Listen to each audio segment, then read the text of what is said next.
Hello दोस्तों, कैसा सब लोग। Welcome back to my new video. तो गाइस ये है पार्ट 2 है ये। तो गाइस इसमें हम यहाँ से आगे वाले चैप्टर को पढ़ेंगे आगे से, क्योंकि पार्ट 1 के अंदर आप लोगों ने यहाँ से पूरा चैप्टर यहाँ तक पढ़ लिया था। और यहाँ तक पढ़ने के बाद जैसे ही मैंने यहाँ पे आगे पढ़ने लगा तो पता नहीं क्या कुछ गड़बड़ी आ गई और साउंड ही नहीं आ रहा था। तो इसलिए इस वीडियो में हम यहाँ से लेकर आगे वाले पार्ट को पढ़ लेंगे और पार्ट 3 के अंदर सारा पूरा चैप्टर कंप्लीट हो जाएगा। चलिए पहले हम इसके आगे वाले पार्ट को स्टार्ट करते हैं। तो गाइस यहाँ पर पहले है इन 1606 के समय जहांगीर सन प्रिंस खुसारू, इसके प्रिंस का नाम खुसारू था, एस्केप्ड फ्रॉम आगरा से भाग गया। Jahangir followed and defeated him at the Battle of Behrawal, as many nobles were trying to make Khusru the emperor in place of Jahangir। बहुत लोग जो कि नोबल्स थे, नोबल ऐसे लोग होते हैं जो कि बहुत ज़्यादा अमीर होते हैं। भारत जगहों में नोबल्स ही चुनते हैं राजा को कौन बनेगा। नोबल्स ने चुना कि कुसारू बनेगा राजा, और कुसारू ये मान भी गया था। जैसे ही जहांगीर को ये पता चला कि सब लोग सोच रहे हैं कि कुसारू को राजा बनाया जाए, तो जहांगीर ने अपने ही बेटे को पकड़ के मारा और एक लड़ाई में बैटल ऑफ बहरवाल में मार दिया अपने बेटे को, ये ताकि इसकी जगह पे कोई और राजा ना बन पाए। और उसके बाद emperor in place of Jahangir की जगह पे था। Jahangir consulted his territory and develop a administrative system that was introduced by his father. ये अपने पिता के अकबर की तरह ही अपना शासन चाहता था। The court culture of Mughal flourished under his rule. इसके रूल में जो कल्चर था वो तो अच्छे से फैलता था। He had a keen interest in garden में इसका बहुत इंटरेस्ट था। Mughal paintings reached in gents during his time. He married नूर जहां। गाइस इसमें लिखा गया कि पेंटिंग्स, मुगल पेंटिंग तो उस समय बहुत ज़्यादा फेमस थी और जहांगीर ने नूर जहां से शादी कर ली। इसका मतलब होता है लाइट ऑफ द वर्ल्ड। सबका कुछ ना कुछ मतलब ही होता है यहाँ पर।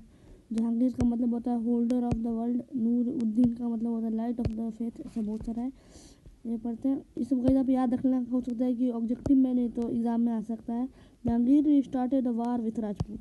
अब क्या हुआ, इसके जीवन बहुत अच्छा चल रहा था, तो इसने सोचा कि अब राजपूतों से पंगा लेते हैं, और तभी इसका सारा उल्टा गणित स्टार्ट हो गया। अभी इसका थोड़ा सा इसका राज्य खराब हो गया लड़ने के बाद, क्योंकि सारे राजपूत इसके खिलाफ अगर लड़ने लगे इससे, ये भी पंगा ले रहा था तो हो गया। और अफगान भी इसके दुश्मन पहले से ही थे मुगल एम्पायर के, और इसका जो दक्कन में इसका थोड़ा सा कंट्रोल ख़राब हो गया।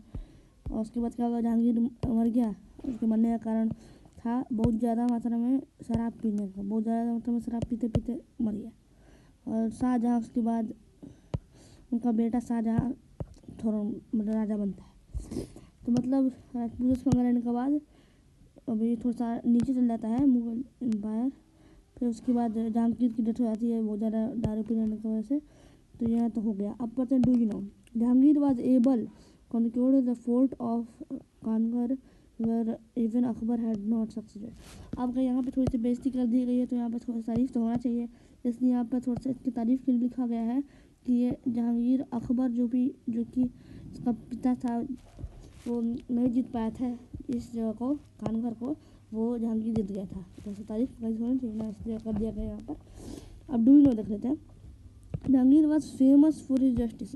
यहाँ पे और थोड़ी तारीफ लिख दी गई है, इसको पढ़ लेते हैं। चेन ऑफ जस्टिस बनाया था इसने। गाइस मैं आपको इसको पढ़ के ऐसे बता दे रहा हूँ। यहाँ पे एक चेन ऑफ जस्टिस बनाई, जिसके अंदर बहुत सारी घंटियाँ लगी हुई थी। ऐसी घंटियाँ होती ना बहुत सारी, मतलब समझ लो बहुत बड़ा होगा। उसका एक किनारा आगरा फोर्ट से लेकर दूसरा किनारा यमुना का तट तक था, जहाँ से अगर चेन को कोई खींचता तो उसको जस्टिस मिल जाती और वो राजा के पास पहुँच जाता और अपना सारा जो इसको चाहिए इंसाफ वो मांग देता। चलते हैं हम आगे पढ़ने। तो शाहजहाँ के बारे में, जो कि 1628 से 58 तक राज किया। 1658 तक ये गाइस उसको बहुत ज़्यादा फेमस किया जाता है, क्योंकि इसने ताजमहल बनवाया था, जो कि इंडिया के ही मतलब रूलर से बनवाया था, मतलब कारीगरों से यही बनाया था। फिर भी इसको बहुत ज़्यादा महान माना जाता है। और इसको इंजीनियर किंग भी बुलाया जाता है। तो चलते पढ़ लेते हैं। इसको शाहजहाँ का टाइटल मिला और is mother wife daughter Uday Singh the ruler of Jodhpur. Shahjahan had to face the rebellions of Duars chief Jahan Lodi or an Afghan chiefs. Under Shah Jahan, the Deccan policy of the Mughal entered a new passage. He ensured Ahanagar and Daulatbad. He forced the rule of Bijapur and worked to effect his supremacy in 1636. Shahjahan retired Agra and appointed Aurangzeb as the governor of Deccan. Aurangzeb को कर दिया और the Mughal Empire reached its greatest prosperity during the reign of Shahjahan. Mughal empire को बहुत ज़्यादा सम्मान मिला इसी के इस समय में, क्योंकि इसने बहुत सा चीज़ बनाया था। Ministers were efficient and able. He was orthodox Muslim but was fair to non-Muslim. जो मुस्लिम लोग नहीं थे, नॉन मुस्लिम थे, उनका भी रिस्पेक्ट करता था, पर ये असली में ये बहुत कट्टर मुस्लिम था, पर ये रिस्पेक्ट करता था नॉन मुस्लिम को भी। और ही include the मैग्निफिसियम of the court, he peacock throne, the Taj Mahal, ये सब इसने बनवाया है। Taj Mahal, Agra, red fort, Jama Masjid in Delhi and numericals other बहुत सारे और बनाए थे। Work of art and architecture testify his wealth as well as the scenes. He is known as engineer king से बोला जाता है। इसका तो तारीफ लिख दिया गया कि बहुत एक्सलेंट था। वहाँ पे पोट्री म्यूजिक इस समय भी इसको इंटरेस्ट है इसका भी। और सितंबर 1657 में, अब यहाँ पर कहीं बहुत ही इंपॉर्टेंट बात है, आप सुन लोगे तो आपको भी सोचना हंसी भी आ सकती है, क्योंकि यहाँ पर देखिए लिखा गया सितंबर 1657 की बात है।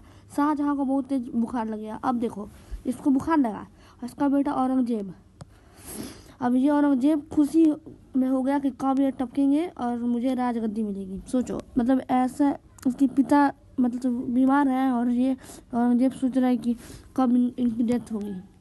सोचो कैसी होगी फैमिली इसकी।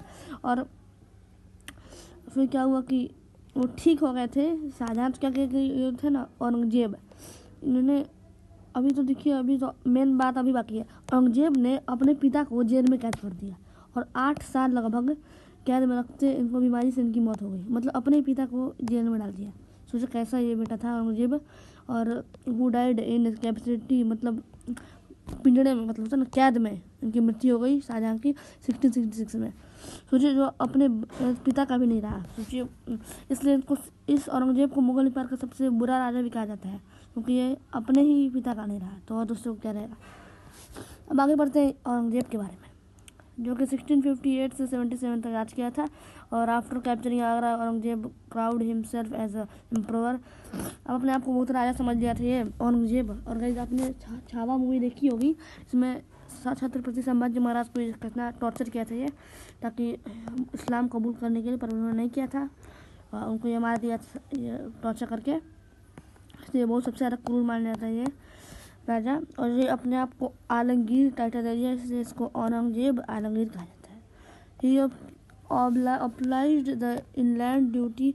और देखो यहाँ पे क्या लिखा गया है कि ये बहुत सारे टैक्सेस को हटा दिया, ताकि जो भी इसके लोग हैं, जनता है, वो इसको सपोर्ट करे, इसके मंत्री भी इसका सपोर्ट करे। ऐसा इसलिए क्योंकि पहले तो ये अपने बाप को ही मार दिया था, तो अगर किसी की हेल्प ना करता तो पता चलता कि इसी के मंत्री इसको मार डालते, टपका देते। तो इससे बढ़िया कुछ ना कुछ तो इसकी हेल्प करना चाहिए ना, इसलिए ये सब काम किया था इसने।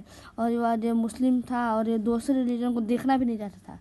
और he discontinued the practice of coins celebrated of new. इसने न्यू ईयर को भी बंद करवा दिया कि नहीं, कोई न्यू ईयर नहीं बनाएगा। और his rule was period in ceaseless wars, बहुत ज़्यादा लड़ाई किया करते थे और डिफरेंट पार्ट्स ऑफ इंडिया लड़ता रहता था। The revolt of Rajput provide very harmful for him. जो राजपूत का गुस्सा था वो इसके लिए बहुत ज़्यादा हार्मफुल था, क्योंकि राजपूत बहुत खतरनाक होते थे और इनसे पंगा लेने में बहुत गुस्सा भी रहते थे।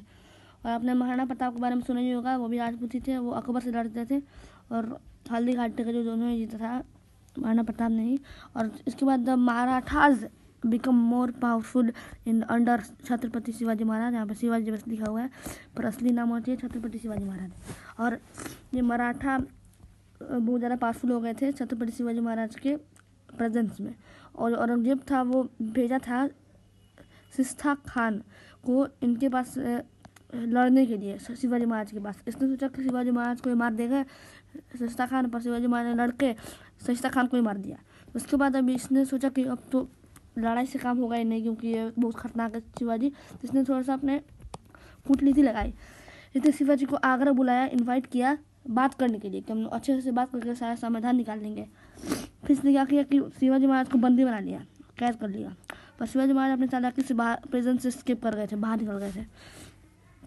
अब आगे का वीडियो हम पढ़ेंगे अगले पार्ट में, पार्ट 3 में, जिसमें हम बहादुर शाह जफर के बारे में पढ़ेंगे। और उसके बाद गवर्नेंस अंडर मुगल एम्पायर के बारे में पढ़ लेंगे, जिसमें एडमिनिस्ट्रेशन आ जाएगा, सोसाइटी एंड इकोनॉमी आ जाएगा और रिलीजन्स भी आ जाएगा जो कि क्या था, और लिटरेचर, आर्ट एंड आर्किटेक्चर और डोमिनो कुछ पढ़ लेंगे, थोड़ी सी तारीफ पढ़ लेंगे इसकी।